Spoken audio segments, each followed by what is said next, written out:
Ah.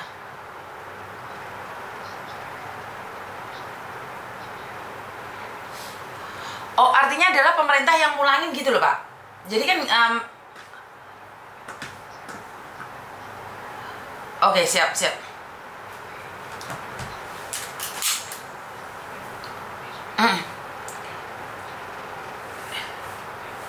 Oke, disambungkan langsung, Pak. Soalnya kan kalau telepon ini banyak yang masuk, saya kadang-kadang itu gagal masuk. Saya tunggu. Jadi kan enak kalau Bapak yang nelpon, saya pasti angkat. Kalau orang lain kan nggak bisa keangkat juga. Langsung disambungkan jadi lebih enak. Siap.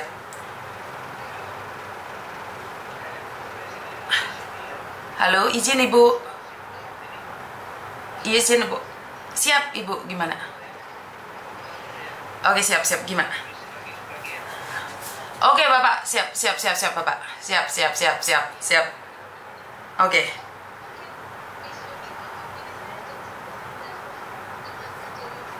Siap. Siap. Saya tadi kan dikonfirmasi oleh keluarga, oleh KJRI untuk meminta dokumen terkait siapa yang akan hadir untuk menerima jenazah di bandara, karena dokumen tersebut perlu untuk pengisian di RWBIL. Oke, siap. Terus?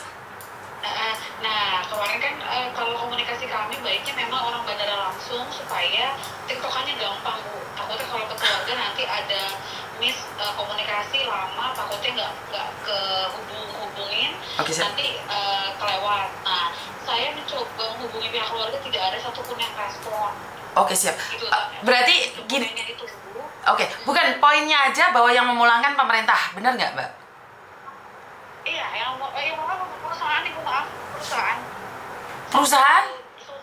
Perusahaan membiayai nanti dari Sultan ke Dasar, KP2MI dan BP3MI. Perusahaan yang membiayai? Enggak loh. Itu bukan loh, kita ngumpulin. Betul. Iya, itu yang kita ngumpulin donasi loh. Iya, kemarin KJRI Osaka menghubungi kami, jadi diduluankan dibiayai oleh perusahaan.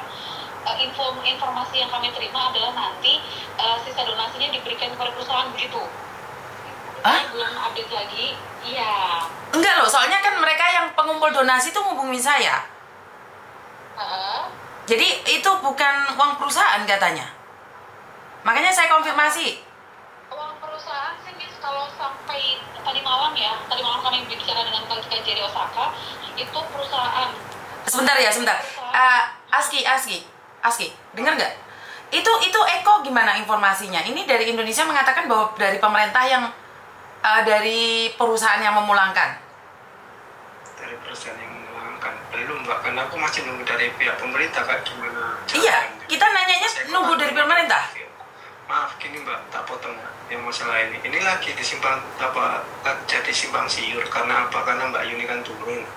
Lah di sini makin banyak netizen seolah-olah ini memojokkan orang-orang yang ada di Jepang yang nggak tahu masalah, nggak saya campur urusan kita yang ada di Jepang, yang masalah asuransi atau gimana. Kalau yang masalah itu aku belum konfirmasi sama Mas Eko, yang tentang perusahaan itu. Tapi selama ini penggalangan dana yang kita buat itu penggalangan dana sendiri, bukan atas nama perusahaan. Bukan atas nama perusahaan loh, Mbak. Iya, penggalangan dana bukan atas nama perusahaan, Miss. Cuma karena ini harus segera, jadi perusahaan menduluankan. Informasinya seperti itu yang kami terima dari KJRI, menduluankan, membiayai ke Embalming untuk pengurusan kargo. Ada juga, kalau saya tidak salah informasi, itu ada memandikan juga. Jadi gini maksud mungkin, Mbak, pihak perusahaan itu mau menanggung biayanya, maksudnya menalangi dulu tuh istilahnya kalau iya, kayaknya. Karena kemarin gini ya, Miss Yuni, maaf nanti kita koordinasi. Saya iya lagi meeting ya, Mbak ya. Yaudah meeting dulu sama Osaka dulu. Oke. Atau Miss Yuni mau ikut serta bagaimana? Boleh. Oh iya, saya informasi ke teman-teman dulu supaya masuk Zoom, nanti saya share ke Miss Yuni ya. Oke, siap. Oke, thank you. Thank you. Yuk, siap. Terima kasih. Keliru mana?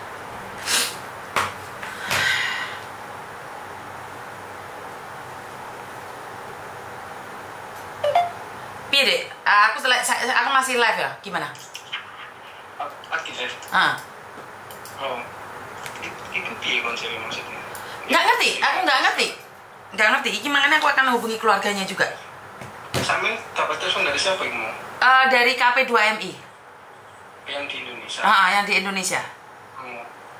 Yo, kalau kita coba ya langsung ikutan di Zoom yang di pihak KJRI. Ini mau lagi di Zoom KJRI kan?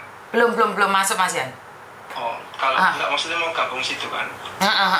Coba Mbak masuk situ dulu, informasinya kayak gimana dulu, baru nanti ya, kita tanggupin sama Mas Eko-nya kayak gimana. Perasaan kemarin kan kita untuk penggalangan dana kan, Mas Eko mengatasnamakan ini apa namanya, bukan perusahaan tapi yang dari ini apa humanity apa itu kan. Nah kalau misal nanti masih beda ranah lagi, nanti baru dipertanyakan lagi kayak gimana. Oke, siap. Oke, thank you. Soalnya aku juga ini tadi dapat kabar nggak enak juga kan, yang masalah ini seolah-olah ya kita mendahului atau yang gimana dikira cari panggung atau gimana ya. Enggak sih, sebenarnya lebih ke edukasi bahwa kalian yang ada di Jepang itu harus berhati-hati, kalian itu tidak ada yang cover gitu loh. Tapi kalau ada orang, sebenarnya kan kemarin kembali ke pembicaraan kita yang kemarin toh, kita nggak pernah kalau yang masalah asuransi karena bukan kecelakaan kerja itu sudah paham sebenarnya yang dimaksud perkataan kita kemarin itu kan, kenapa dari pihak pemerintah atau TSK itu selama orang yang masuk ke Jepang itu tidak dianjurkan untuk masuk asuransi asuransi kematian tersebut. Nah selama ini kan mereka selalu bingung tuh untuk penggalangan dana apa segala sesuatu. Padahal kalau kita masuk asuransi yang di Indonesia itu, kita kan pas waktu ada musibah kayak gini kan bisa tertolong dari dana di situ. Yang katanya jadi otomatis kan jadi kontroversi tuh Mbak. Yang katanya pejuang devisa nomor 1. Nah itu yang jadi pokok permasalahannya kan itu. Kenapa tidak dispesialiskan gitu kita yang berada di negara lain itu? Nah, makanya kan pembicaraan kita kemarin kan kayak gitu tuh. Iya, poinnya masalah asuransi yang nggak usah ikut campur kalau nggak tahu masalah asuransi yang di Jepang atau gimana bla bla bla. Ini nggak apa-apa kalau mereka ngomong kayak gitu, nggak apa-apa. Jujur kita tidak tahu. Tetapi saya bukan ke arah ke sana, tetapi arah saya ke pemerintah Indonesia yang dimana pejuang devisa yang berasal dari Jepang itu kirim uangnya secara besar-besaran dibandingkan dengan Hong Kong. Bisa dibilang satu orang itu lebih dari 10 juta untuk pengiriman uangnya ke Indonesia sebagai pahlawan devisa. Tetapi saat meninggal dunia, kenapa tidak ada sedikit pun informasi ataupun dilindungin gitu loh. Sebenarnya kalau masalah asuransi, orang-orang tidak suka karena saya tidak tahu, iya. Karena tidak tahu itulah belajar. Tetapi poinnya bukan di situ. Asuransi BPJS hanya Rp370.000 2 tahun. Lah kenapa tidak dibekali ke anak-anak Jepang? Siapa sih yang ingin mati? Kalau dipikir anak-anak Jepang sekali makan, itu mungkin sampai 300 atau 400 kali makan loh. Beli baju aja mereka nggak mungkin yang murah-murah gitu loh. Tapi untuk mengcover dirinya sendiri, masa iya sih 370 selama 2 tahun nggak kuat? Tapi bukan mereka nggak membayar, masalahnya mereka tidak terinfo. Pastinya tidak terinfo loh. Kalau terinfo saya rasa anak-anak Jepang akan beli. Karena tidak dijelaskan dapat santunannya, kegunaannya. Nggak usah muluk-muluk tentang kegunaannya BPJS. 2 saja, kecelakaan dimanapun berada di luar lingkup kerja plus meninggal dunia tanpa alasan apapun. Meninggal dunia. Ini kan aku yang dapat berita kan, kita dapat nilai negatif seolah-olah kita berkeluar-keluar, kita tidak tahu tentang perasuransi yang berada di Jepang. Ya memang ya nggak apa-apa sih, ada di Hong Kong, memang nggak tahu, tapi udah tak jelaskan kalau masalah asuransi yang seperti itu karena kita bukan kecelakaan kerja, jadi asuransi dari perusahaan itu tidak turun, semua itu udah tak jelaskan. Nah, ini ada pendolan-pendolan yang udah aku omongin kan, terus habis itu baru paham karena menurut si ada laporan dari anak ini anak itu, kalau nggak tahu masalah Jepang ya saya ikut campur.